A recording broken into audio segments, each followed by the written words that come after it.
Hello and welcome to Breaking the Cycle. My name is Alan Hyde, and tonight we are welcoming back a guest, Jessica Seidel, LPC in the Dallas area. Welcome back. Thanks for having me. Yeah. Exciting to be here. Absolutely. So we were chatting a little bit before, guys. We're going to jump into a few topics, and as always, we're just going to see where it takes us. We're kind of going to pick up a little bit on some of the topics we've been having about motherhood, and Jessica and I were kind of kicking around, talking a little bit about some intrusive thoughts and the way that those impact us, and then some identity stuff as mothers transition into and after motherhood, having kids. Mm-hmm. Cool. Very much so. Yeah. And you were sharing with me, you have some updates as to where you're going to be seeing some clients. You still have Mind Squared, right? Yes, I still have my private practice that's telehealth, but I'm taking on a new venture. I'm going to start contracting with an organization called Mindful Path Counseling and Wellness out in Flower Mount, and seeing clients in person out there. So I'm excited. And out of curiosity, I meant to ask you this before we started. Could they find you on that website yet, or is that still in? Not yet, but the information is on my Psychology Today. Okay. Mm-hmm. Perfect. Man, I wonder how we could link that exactly, Chance. Maybe we could just put a link to Psychology Today. It's psychologytoday.com, and then just spell Jessica's name out. It's Seidel. Yes. Yeah. Yeah, and then we'll also, at some point, we'll have Chance put the Mind Squared website on there, because it's Mind Squared Counseling. Yeah. .com. Yeah. Cool. Yeah. So intrusive thoughts. Yes. So I don't, many of you have probably seen like the TikToks, right, of what it's like to have those intrusive thoughts. And so, you're bathing the kid and you're like, oh, they could drown, or, oh, they could, choke on the toy, or all of a sudden, I'll never forget, I was sleeping, my son was asleep in the bed, and I'm like, oh no, he's rolled over and like suffocated on the mattress, and so then you've got to go in and check on him. Or you imagine these horrible scenarios of like awful things happening to them all the time. And it kind of wears you down as a parent. Yeah. And the ironic piece is I think as moms, we often think we're the only ones that have these. But in conversations with my husband, he has them too. Oh, absolutely. Yeah. Do you that's kind of part of the human condition, right? It's like, I'm the only one having this experience. Right. And I think it's because I joke with any person I know that's becoming a new parent of like, especially, the moms, and I'm like, there is going to be a point you don't like your spouse anymore. Like, just going to be honest, baby's going to get here and you're going to hate them. It's normal because they're getting the more sleep. But we also, I think, take on as mom that role of being so overwhelmed all the time that we don't really think about our partner and the overwhelm they might be experiencing too. And so, he has the same kind of intrusive thoughts, especially like bath time. Like bath time is like a thing, because the kid's in water and you don't know what's going to happen. He's like, yeah, I just think he's going to like fall over and drown. And I'm like, right, while you're standing right there, you're just going to sit there and watch him and let that happen. And he was like, well, no. And I'm like, exactly. Like, right. Yeah. And being able to challenge those thoughts, right? We talk about challenging negative thoughts all the time. That's what an intrusive thought is. Yeah. And putting a name to it. I've talked to clients about, sometimes you have to personify the thought. And so putting a person's name to it even, or telling it, like flat out verbally telling it, stop, we're not doing that today, to get it to kind of shut down. Because I think we often feel like our brain controls us and not the other way around. Yeah. If we pause there for a moment, personifying the thought, you and I, right? We speak the language, and I'm sure most people would follow along with that. But just for those maybe who are listening, who are like really interested in this, but may not know exactly how would you classify that in a way you would work with somebody like to personify that thought? Yeah. So kind of in the, English term of it, when we talk about like writing and things like that, taking an inanimate object and giving it a person. And so, like my thought's name is Sharon, and I'm like, Sharon, we're not doing that today. And my therapist's name is Sharon.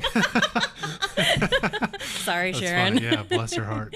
But kind of whatever name fits for you, it's a way to, I think, objectify something that feels very intimate, so that you can create space with it and allow yourself to not process that moment as much as your over anxious, overtired brain wants to. Yeah, it makes me think of like the healthy spectrum of compartmentalizing. I think a lot of people hear that word. I know a lot of clinicians who would have a heated debate on the other side about not compartmentalizing. But I think in the right context, it's like, as long as you're not closing and cutting yourself off, but being able to put things in proper categories and like you're highlighting here, personifying the thought or the feeling to be able to interact with it can be really helpful. Yes, exactly. That compartmentalizing thing is, I would, that's where I'm arguing. I'm like, technically therapists kind of do a little bit of it all the time. Yeah. That's our way of survival, I think, when we're working with, especially intensive clients. And so it's important that you're able to separate it, because I feel like it gives you power that you didn't realize you have. And you know what I realized is I slowed you down on personification, and then I jump right into compartmentalization, and then we're just discussing it. Do you want to describe it? You want me to? How do you? So I describe compartmentalization to people as I have a file room in my head, and for everybody I know it's going to look different, but like for me in my visual, it's a file in my head, and so I've got all these filing drawers, and this is going to stick here. And when we're working on this, we open this drawer, we work with those files. When we're done, we close the drawer and we move on to the next set of files we need to work on. It's not locked away somewhere. It's easily accessible, but it's something I'm not going to deal with all day long. Yeah. So what does compartmentalization look for you? I think right off the bat, when you started describing it of the file cabinets, and you highlighted, the way I think about it is like when I think about it in the aspect of detachment. When I'm done with something, I'm done with that. It's not that the thing is done completely. I may need to revisit that, but if I don't file it properly, how am I going to know where to go back to? Find it later. Right. I like the file analogy you were using. Yeah, versus like shoving it in a chest and locking it. Right. Yeah. Which is what I usually describe when we're not processing an emotional aspect of something. Which I think is very important. We were talking about Inside Out earlier. Yeah. And I think, movie. yes, very good movie. Didn't a therapist come up with like that concept, or no? There's, what is it? The internal family systems guy that consults on the movies. Okay. Yeah. There you go.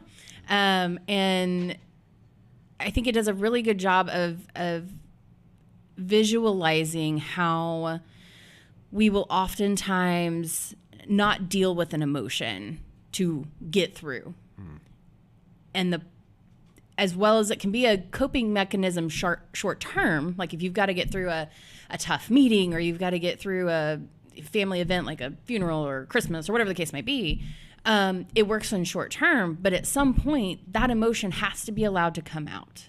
And if we don't, you see how it festers. And I think, I don't want to give spoiler alerts to the second movie, but it does a really great job of showing how when we don't allow ourselves to experience this emotion, to get it out, it essentially spirals itself into this, tornado, so to speak, and becomes out of control and consumes us completely. Yeah, especially the picture they have of like anxiety spinning around, and then when Joy goes in and she's frozen in there, but her body is like still moving. I was like, man, that's anxiety in a nutshell. Right. And there's a lot of things from that. I appreciate that you were like not giving spoiler alerts, but one of the things I really loved about that movie was the integration of your identity with the good and the bad. Yes. Powerful stuff. I would also talk about the perfectionism that leads into some of that anxiety. Yeah. It does a really good job of talking. It's subtle, so if you're not looking for it, you may not notice it, but the way that Joy kind of handles Riley's emotional aspects, I think definitely speaks to that, how perfectionism can lead into anxiety real quickly. Yeah. So. And if you haven't seen it, highly suggest it. It's funny, it's cute, your kids will love it, you'll love it.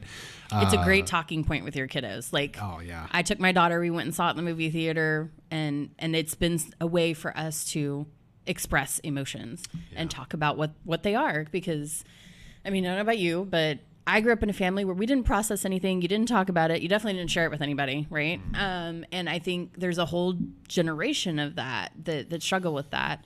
And again, when we suppress those emotions, they come out bigger and usually in way worse ways. Yeah, you know, and it's so normalized, those things. We could have a whole nother couple-hour conversation. You and I are going to talk a lot over the years. I already know it, but there's so much in here. And, you know, it's interesting is what my favorite part was the sarcasm. I thought that was so funny. But I'm in this support group with men once a week. And one of the guys, just older gentleman, he went to watch Inside Out too. Nice. And he was so pumped about it that he went to watch it a second time. And it was just the cutest thing, you know, just we all relate to these emotional experiences. And sometimes we don't have a lot of information going around about it. Right. I mean, we are often, you know, I always tell people like there is no good and bad emotion. There's only comfortable and uncomfortable emotions, right? But we often stigmatize like, you know, it's not good to be angry or it's not good to be sad or it's not good to, you know, feel a certain way. And so we essentially shame ourselves into having emotions. Yeah. And it, you know, trying to get out of that can be such a struggle for so many of us. Yeah, it becomes a barrier, doesn't it? Really quickly. Yeah. And so leading back into like that anxiety piece, it is a huge driver of all of your intrusive thoughts because it's the fear of the unknown, right? And it is going to, it creates that vicious cycle, right? We talk about like how thoughts affect behavior, which affects, I'm trying to remember my ABCs here, right? Consequences, and then it just, you have this cycle. And so when we allow those thoughts to get out of control, we are feeding this constant cycle. Yeah. I'm going to do this thing. So there's the action, right? And then, you know, what I was helping a client see today too, and just tracking with you as you're explaining this, is she was on a roller coaster at Six Flags in California. And they have this one, it's called Tatsu. Okay. And you lay down. Oh no. So they come in and she's building this story. Her daughter was too afraid to ride, so she waited. And so it was her and her son, and they come in and the ride gets stuck. No. Yeah, like right as they're going to go into the port to unload. And so now she's sitting in this complete and utter powerlessness. You know, just complete unmanageability, complete powerlessness. Her daughter's over here by herself. You know, she's feeling woozy. She doesn't know why the ride is taking so long to pull into the port to let him off. And so she starts yelling of like, is something wrong? This doesn't feel right, you know? And then, you know, and then like a couple of seconds later, the ride goes in. And we were processing a lot of that, like anxiety and overthinking for some, not all, but for this particular client, it was the complete and utter powerlessness. Yes. Yeah. 100% of the time. Because, I mean, that's what those thoughts make you feel. Yeah. You don't think you're going to be able to fix it or change it or stop it in any way. Yeah. But it was like the yelling out, like the way that like, this is how I can control this in the moment is that I can try and figure out what is wrong so that I can fix it. 'Cause you know, we can't always control everything around us, but the one thing we have control over is ourselves, how we react and how we respond to a situation. And I am continually surprised by how many of my clients find that to be this like golden nugget of information. Yeah. That's it's simultaneously powerful to watch people latch onto that, because it really, every time it gets shared with a new client, it's like they've never heard it before, which is fun to be a part of. And also, like, I think about it from like the first time I heard it, and I think back to me at that time and like where I'm at now, like how baffling it is that we don't get taught these things. Yeah. I've got a client right now that, you know, that's she's, you know, she reiterates, she's like, you said the only thing I can control is what I do. And so I'm taking control. And I was like, you go girl, like you got this.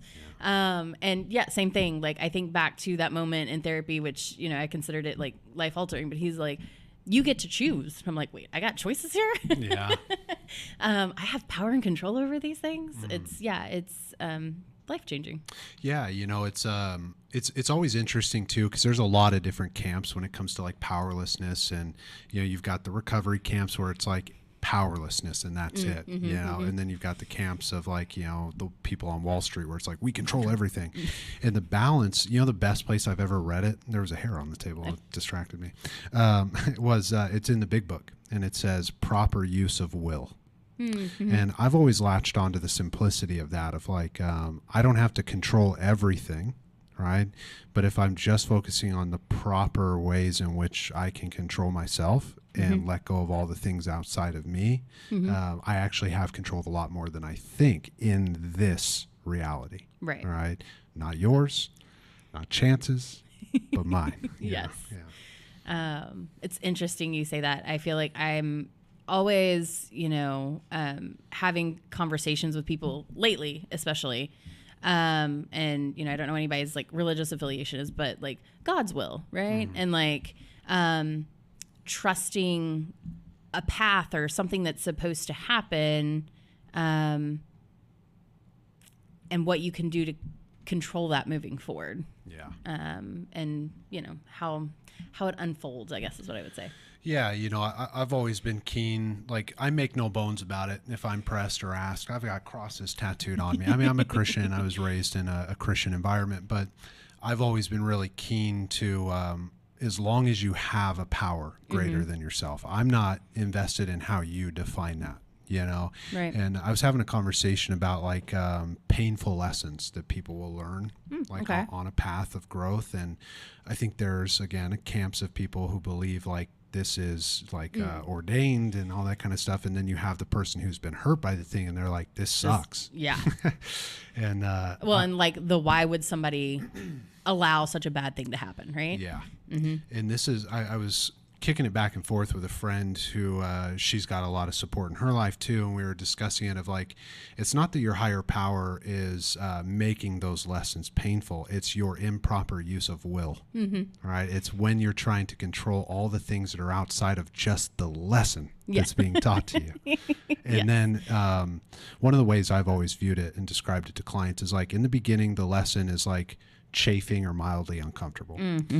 Then if you ignore it, it becomes annoying. If you ignored it again, it becomes painful. And then there's kind of that last tier, which is becomes terminal. Right. Yeah. And it's that thing that, I want to say haunts you, but creates issues for you long term. Right. And I can only imagine too, and this is a good segue maybe into motherhood. It's like managing that for you. And it's like the one thing, like when I work with clients, is you have three things you can control in life: how you choose to feel about yourself, how you behave, and small children when you're rearing them until they become teenagers and then they're off to the races. And I don't know that I would use the word control when it comes to small children. Just being honest. I want to, that's kind of why I bring it up too, is I want to hear your take on it, because there's so much nuance in that last piece where it's like a lot of times it's like there's just a thread. And if you're not careful with that thread, you're going to lose it. Yeah. So I've got a 7-year-old and I've got an 18-month-old. Two very different developmental stages for those of you who don't have kids, just FYI. And so, my 7-year-old, fairly independent, which is great, but she's also becoming like her own person. So we have lots of opinions about things. And then the 18-month-old, this is where I laugh at like control. There's nothing I do that controls that. Sure. Because they are these little human beings that have their own thoughts, their own feelings, their own plans, their own ideas. And that's why that 18-month period can be so difficult for parents, is that there's kind of starting to come into their own, emotionally, physically, like independently. But they're learning words, they're learning to communicate. And so they want to communicate like you do. They want to do the things that you do. And when you have a house with 2 kids and one's older, they want to do the things the older kid's doing, whether or not they can. And so that's what makes me kind of laugh at your control. Yeah, it's so nuanced, and it's nice to be able to sit with someone who's in the lived experience actively. Yes. Because I'll share those things like in generalities, especially when I'm working with dudes, because I work with a lot of men who don't have kids yet and all that kind of stuff. And it's nice to have the nuanced perspective, because it's going to come up at some point in my practice. It's going to come up for them. We all have to face this as we choose to walk with people in our lives. Right. Yes. And becoming a parent isn't for the faint of heart, for sure. Because you're raising a whole nother human being. You talk about you're making choices for these kiddos too, right? You get to control yourself. You're controlling the choices you make, but you kind of also have to figure out what choices are good for them to make. And it gets to be a lot. We talked about mental load last time, right? Like it gets to be a lot on the mental load because you're trying to do the best for them. You're trying to do the best for you.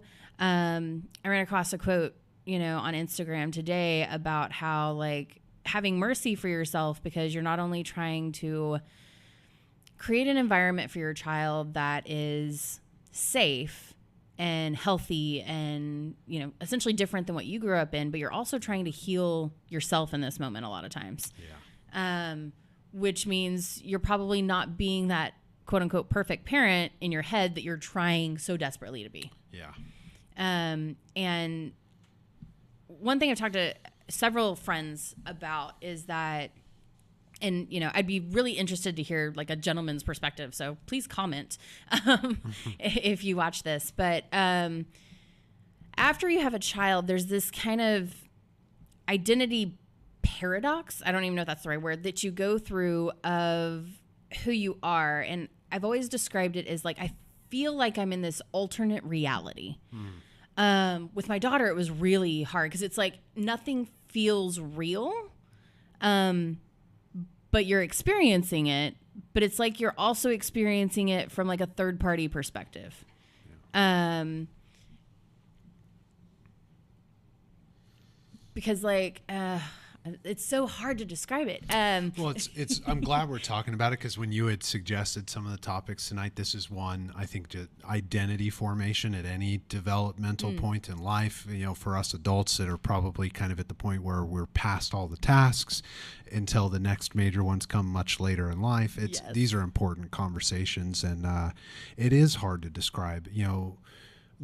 The base I always start at is our I am statements. It's I am this political party, or I am this religion, or I am this profession. And learning those boundaries and detachments from those is what I am as a human being.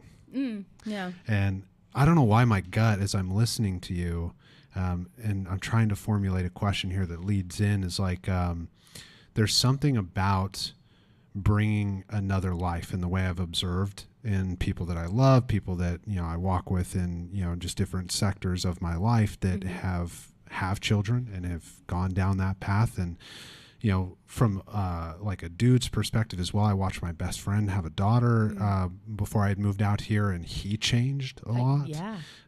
It's fascinating. It is. And part of it, I know part of it for moms especially is that there is literally brain development that happens as a mother to prepare you for a child, to help you be more empathetic, to help you handle all of these things. So you really are not, your brain is not the same as it was before you had kids. Yeah. And depending on how we define ourselves, your brain's different, i.e. you could be different consciousness, depending on what realm of conversation you want to go there. But, I think it also makes you face a lot of things that you may have pushed off to the side. It depending on what your childhood was like, depending on what, if you're a mom, what your mom was like, if you were dad, what your dad was like, it makes you look at some of those hard questions you had as a kid, or realizations. One of the clients I'm working with, it's, looking back at her childhood, what her mom was like, and then how she now has a daughter of her own and how she treats her daughter, it's this like, you're seeing your parent for the first time all over again. Yeah. Yeah. The kids are our greatest mirror. Yes. Even when they're not yours. Exactly. And it's a very hard place to be, and you have to compensate. I don't know if that's the word I want to use.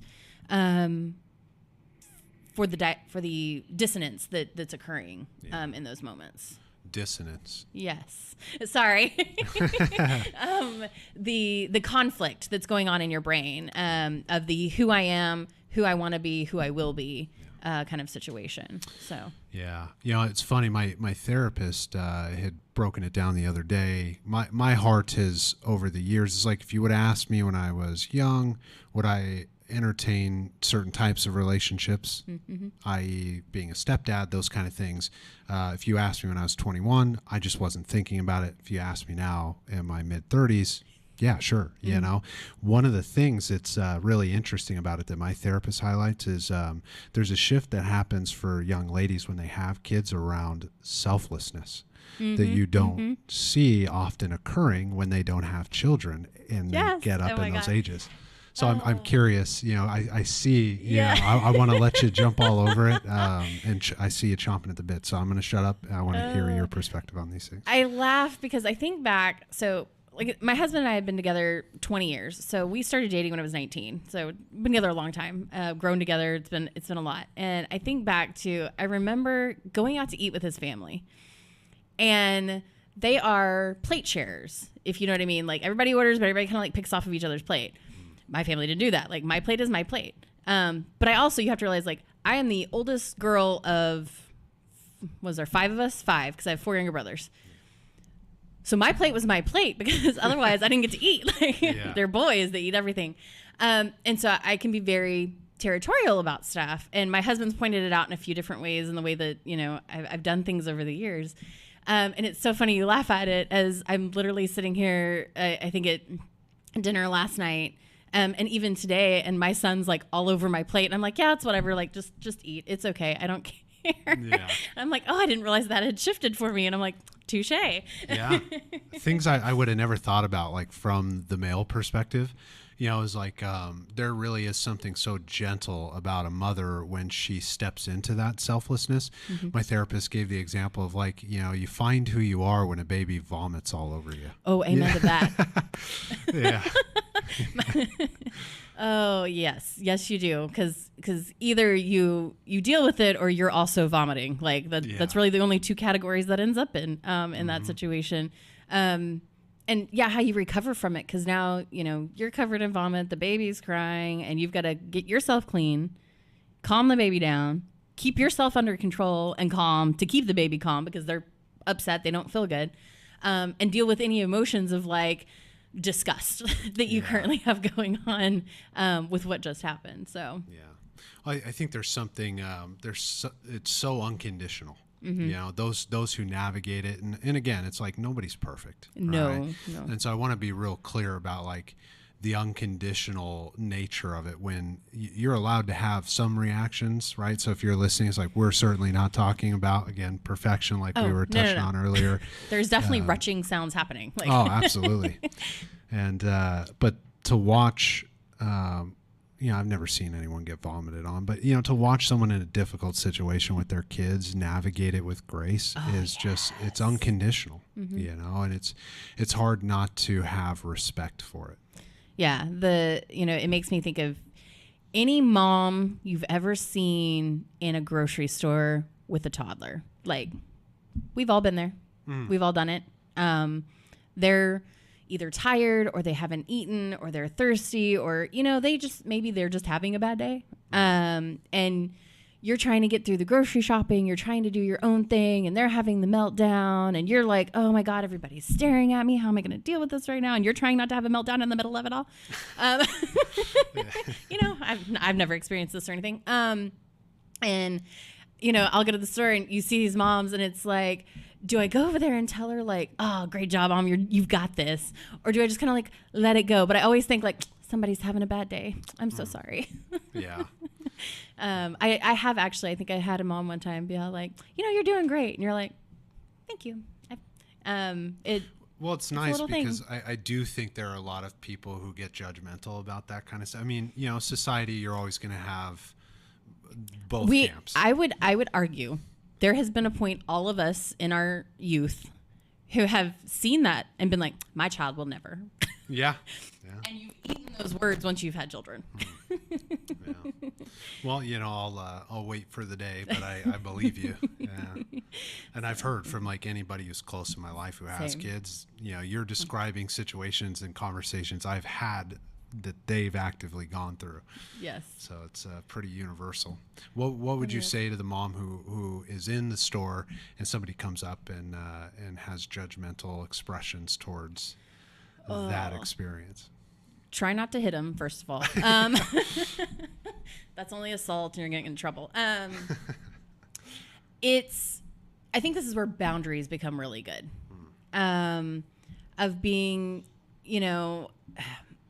that, because not even when they're not acting good, it's when anybody, I think, comes up to you judgmentally in any way.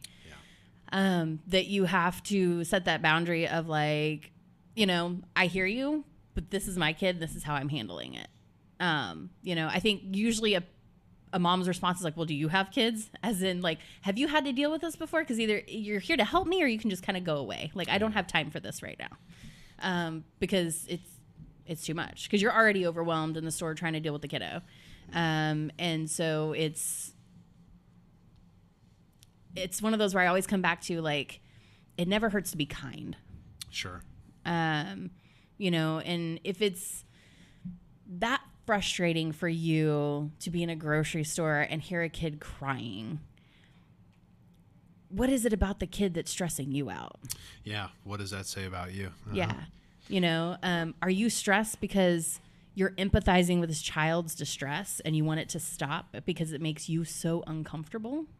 Because it's what I'd probably argue that it is.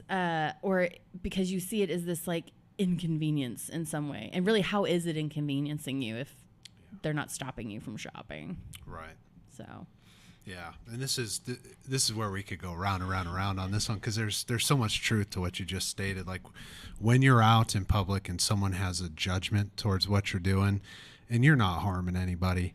I always tell my clients like someone could come up to me and say you're an a-hole, and it's not personal, because especially if I've been taking my inventory in my life and treating people properly, if someone has a judgment that is hurtful, it's remembering like.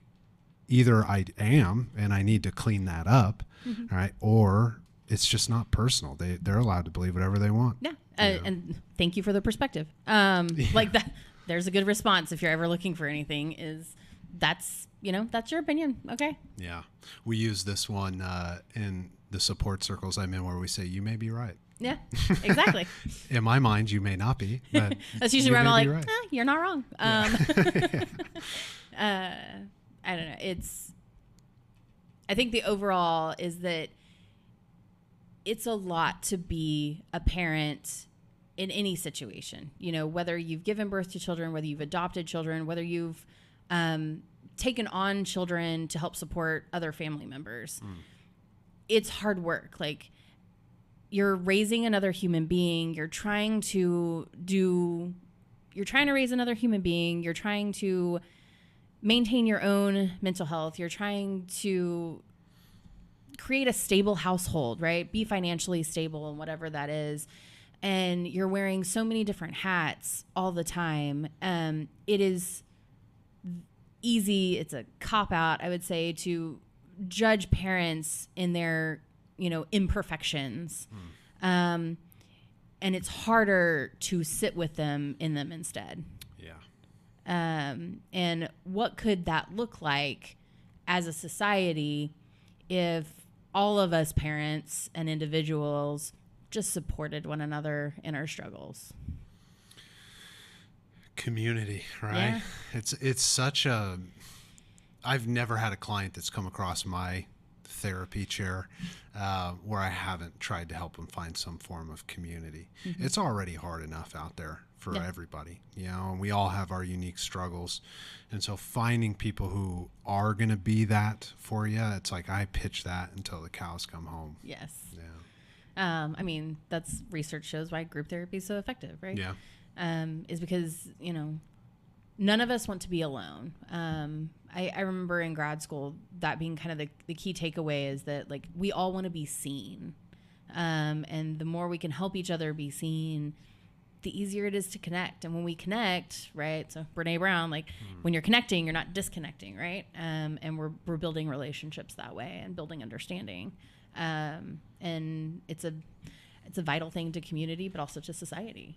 Yeah, which I think circles back to one of the things I wanted to ask you about is in our formation of our identity, right? And getting your perspective on the formation of the new identity that forms when you step into motherhood, that juncture of like healthy boundaries helping us and assisting us to do that. No.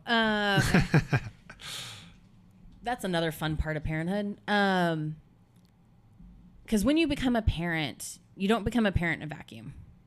There are family traditions that walk in. There are parents, healthy or not, walking in. There's other family members that, are a part of it because it's a family. And you have this idea of who you want to be based on either who your parents were, because you want to be like them, or who they were and you don't. And so, and then sometimes to the detriment, you're trying so hard not to be like them, you end up like them in some ways anyway. Yeah. Right. And that's a whole nother topic. But kind of what you made me think about is the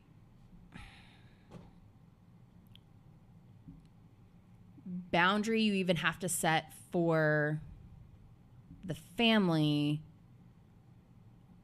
in who you are as a parent.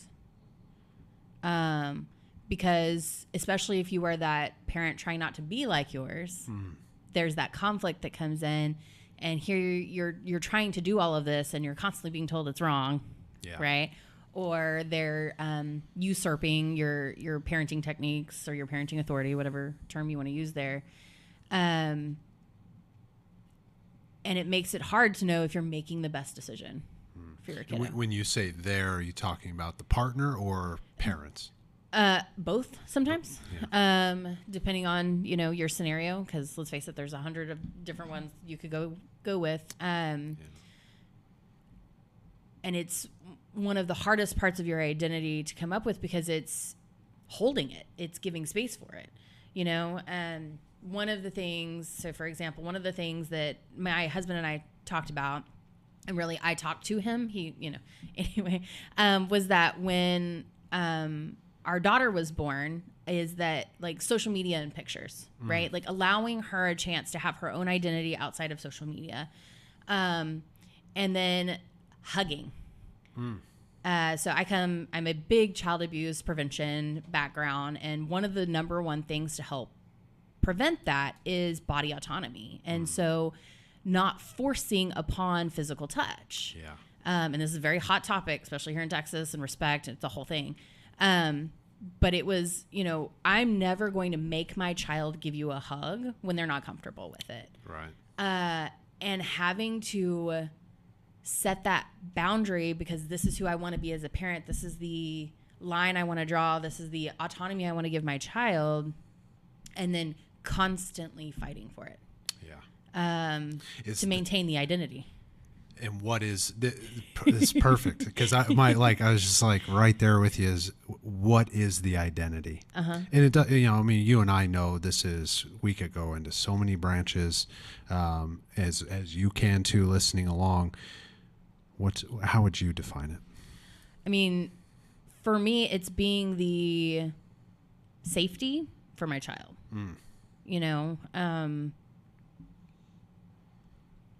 Children don't really get to have a voice for themselves.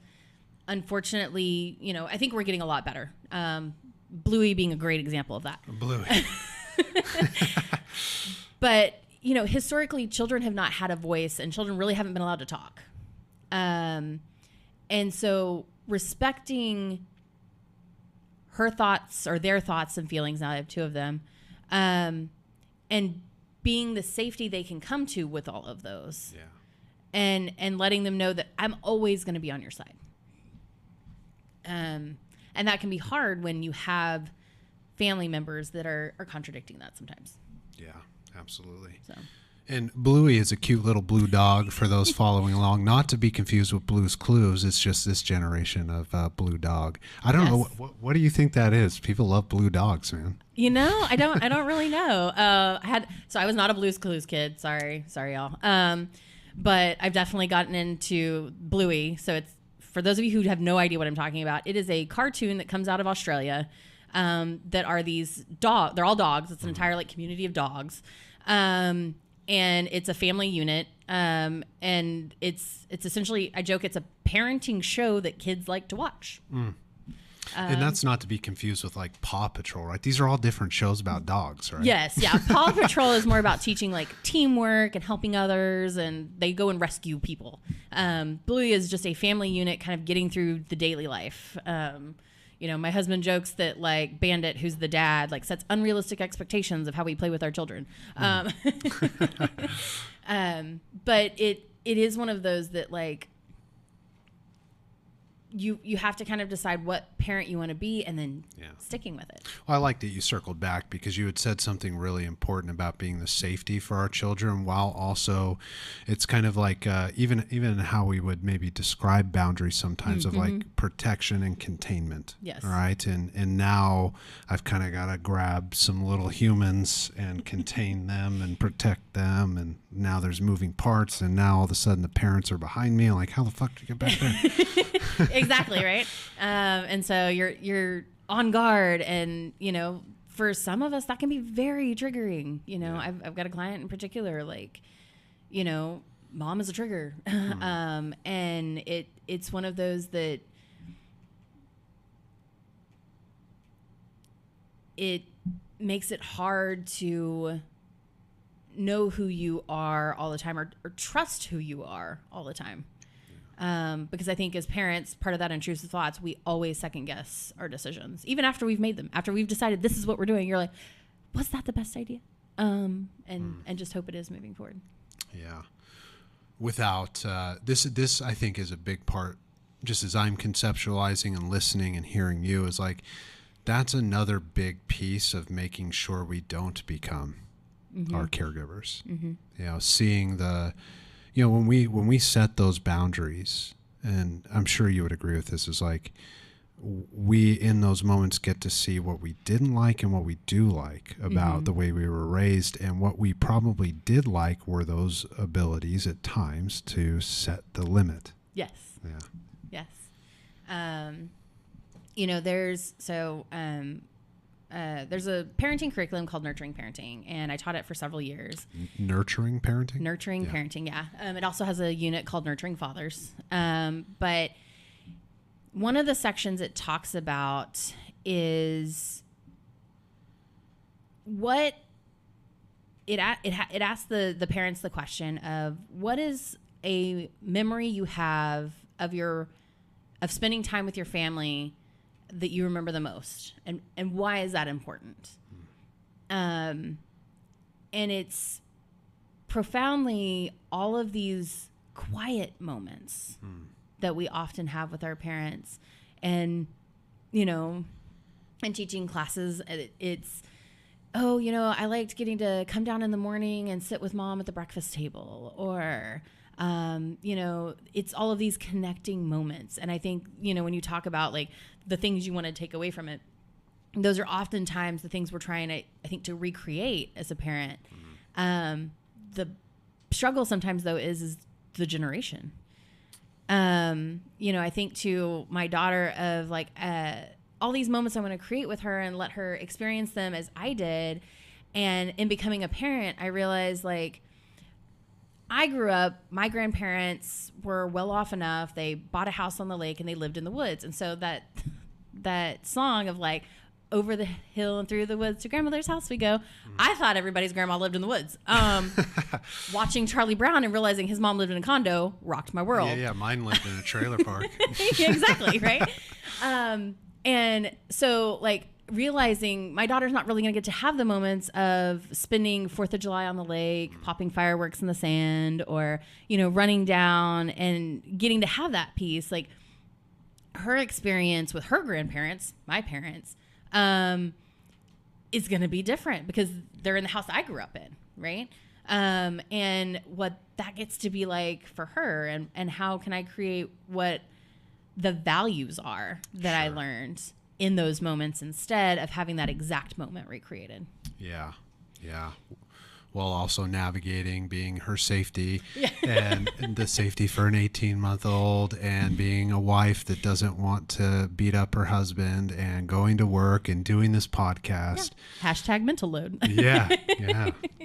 Well, it's such a rich discussion, and I know we're kind of at the end. So for those who've been following along with Jessica and I's discussion, she's going to be on again. We were discussing, Jessica's going to come on and she's going to sit on a panel discussion the first Friday in September. As we get closer, I'll be posting that everywhere. We're going to get a few other clinicians who are going to come in and discuss certain topics, and I'll mold that around to kind of play to your guys' strengths and hear your guys' perspectives for the benefit of the audience. But and we'll be having Jessica on again. I feel like this is a topic we're just going to have to continue just flesh this out. Yes. Parenting is a very complex situation that we all find ourselves in, because one, we're human, and also because love is complicated. I had a friend post something the other day about love being easy, and I was like, I think love is always hard work. Like, it always takes work to love somebody. And it's in that work that we kind of discover, those that are really important to us, because love is hard. If it's important to us, we'll take the time to do the hard work. Yeah. And in that, you find who truly cares about you. Yeah. And who's willing to walk with you as you truly navigate the ups and downs of providing that to yourself. Exactly. Yeah. So. Let's utilize Chance for a moment. Hello, brother. Our producer, Chance. So Jessica also writes blogs. I do. I've read a few of them. I love them. We talked about them in the first episode. You can find that on YouTube. In the descriptions on Facebook, we link to the YouTube. You can find that first episode where we go over some of Jessica's blogs. Mm-hmm. Remind me the website, and we can have Chance put that in there if they wanted to read some of your blogs. Yes. So it's Plaid for Women. PLAID? Yes. Yeah. .com, I think is the website. We're actually, I'm trying to remember what the September article reference is, because I've got some writing I need to be doing to get caught up with that. That's also something I will probably be doing with the new, with mindfulness, or mindful path, counseling and wellness as well. So yeah. More to come. Very cool. And one more thing, Chance. Jessica's main website is mindsquaredcounseling.com. Yes. Oh, you're the man. Thanks again. Huge thanks, Chance, to all your help on the background there. Jessica, what a pleasure to just have you come on. I really appreciate you coming on tonight and furthering this conversation. Yes. Thank you so much. Really enjoy getting to talk with you and teach all of y'all, hopefully, something new. Yeah, absolutely. Right. Lots of great knowledge tonight. We break the cycle together. We love you. We're here every Friday, 7 p.m. We'll see you next week.